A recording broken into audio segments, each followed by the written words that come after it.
ভারতের তরফ থেকে ইংল্যান্ডের বিবিসি নিউজ কোম্পানিকে ভালো মতো ঝটকা দেওয়া হলো। ভারতের ইডি বিবিসি নিউজকে 3,44,00,000 টাকা জরিমানা করল, কারণ বিদেশি নিবেশের কারচুপির জন্য। এছাড়াও কোম্পানির 3 বিনিয়োগকারীকে 1,14,00,000 টাকা জরিমানা করা হয়েছে।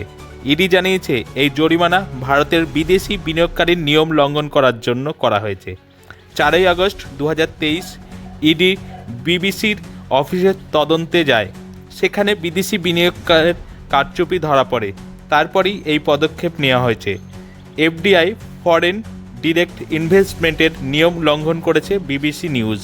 এছাড়াও ভারতে তাদের আয় ও ভারতকে দেওয়া ট্যাক্স এর হেরফেরের দেখা গিয়েছে। আয় অনুযায়ী ট্যাক্স জমা করেনি বিবিসি। এই ঘটনার পরই বিবিসি তরফ থেকে কোনো প্রতিক্রিয়া দেখা যায়নি। এ বিষয়ে আপনাদের কি মতামত কমেন্ট করে জানান। এ বিষয়ে আরও জানতে কলকাতা সমাচার চ্যানেলটি লাইক করুন, সাবস্ক্রাইব করুন ও বেল আইকনটি প্রেস করুন। ধন্যবাদ।